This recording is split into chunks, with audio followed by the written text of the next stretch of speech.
of 16 and 137 hostages in Sokoto and Kaduna states, respectively.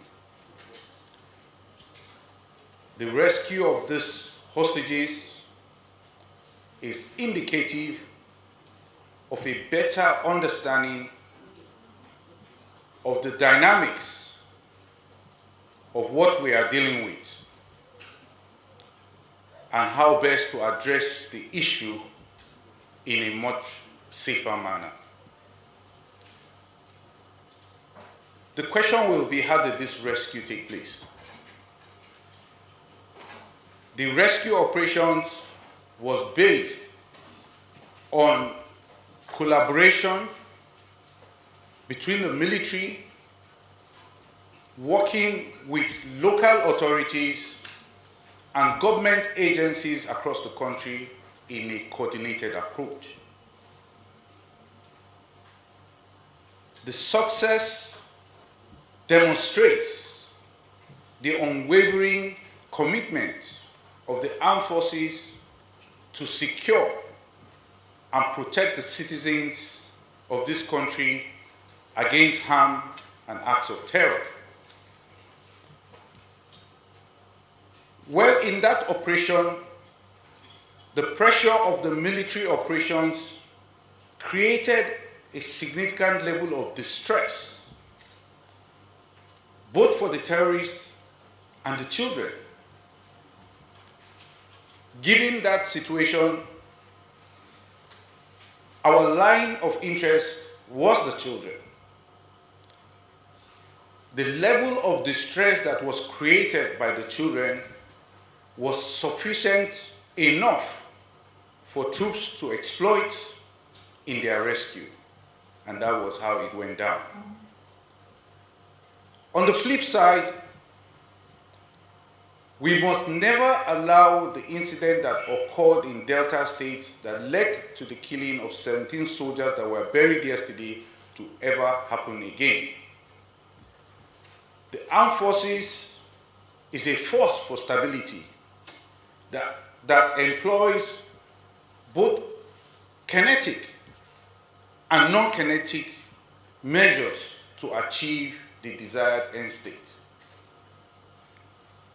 Now, prior to this ugly incident in Delta State, the military had constructed several and executed several projects in Delta State. And these projects were as a sign of goodwill, geared towards winning the hearts and minds of these citizens of the state. And some of these projects, for instance, is the construction of the multi-purpose hall and borehole projects in Patani local government area, as well as medical outreach at Alaja community in Udu local government area. All of this and several other projects were done by the military in Delta State. Hence, it was quite surprising that we will get paid back in such a manner. Nevertheless, troops will continue with their efforts until the culprits are found, arrested, tried, and brought to justice by Nigerian law. As for citizens, you must know that you are our first line of intelligence and therefore must rise to the occasion. We have a duty to flush out the culprits, and we must rise to that occasion. Now, to the events of the week. During the week under review, troops neutralized 212 terrorists and arrested 252 persons. Troops also arrested 29 perpetrators of oil theft and rescued 244 kidnapped hostages.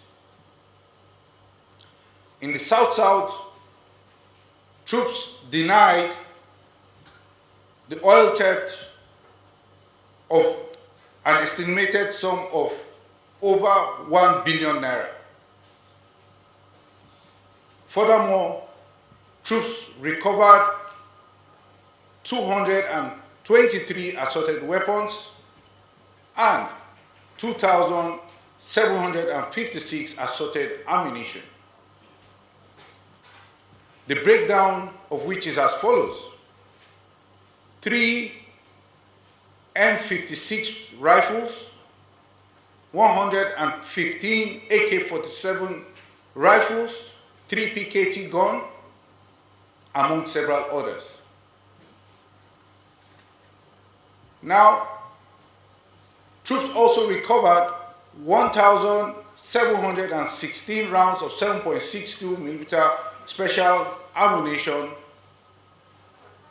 494 rounds of 7.62 millimeter NATO ammunition, among several others.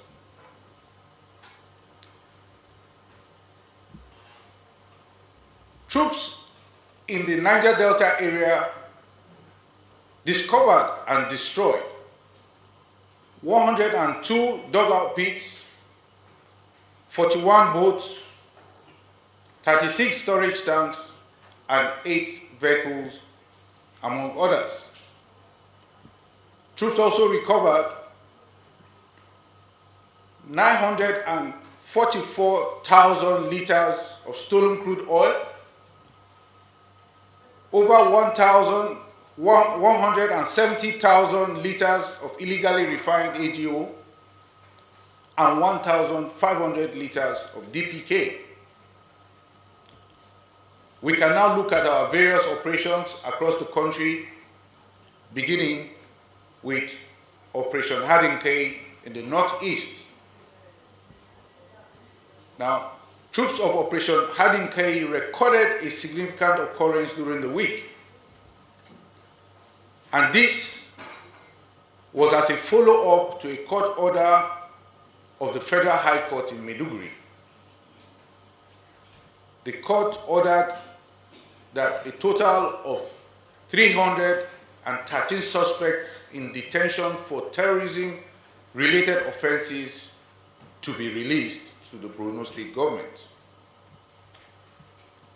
The court ordered the release for want of evidence after the conclusion of investigation and other ancillary matters. Now, these cases were prosecuted by the Department of Prosecution, Federal Ministry of Justice. And I wish to add that it is not the first time this will happen. It is a routine where they come, they check the cases of those awaiting trial, and then where they find that there is insufficient evidence, they order that those people in detention be released.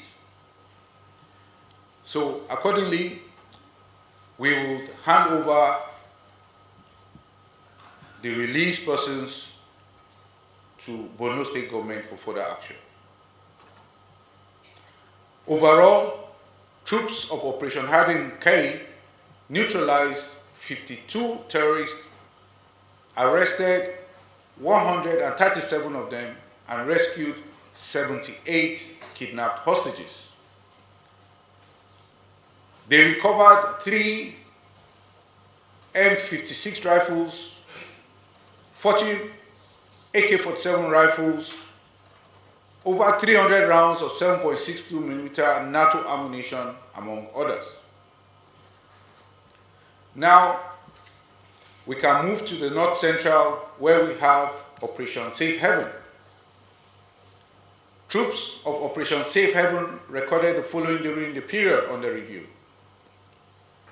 The troops arrested violent extremists in Mangu, Jos East, Jos South, Jos North, Kwampan, and Barkin Ladi local government areas, all in Plateau State. Additionally, the troops conducted offensive operations in Barkin Ladi and Mangu local government areas of Plateau State. Furthermore, troops raided hideouts of violent extremists in Wase, local government area of Plateau State. Troops also tracked and arrested violent extremists and a gun runner in Wase, local government area of Plateau State, as well as Bogoro and Tafawa Balewa, local government areas of Bauchi State. Overall, the troops of Operation Safe Haven arrested 10 violent extremists during the week, and they rescued 1 kidnapped hostage. The troops also recovered 1 AK-47 rifle, 2 PKT guns, 16 rounds of 7.62mm special ammunition, among others. Continuing with the North Central, let's look at Operation Wild Stroke. The troops of Operation Wild Stroke recorded the following during the week under review. The troops conducted fighting patrol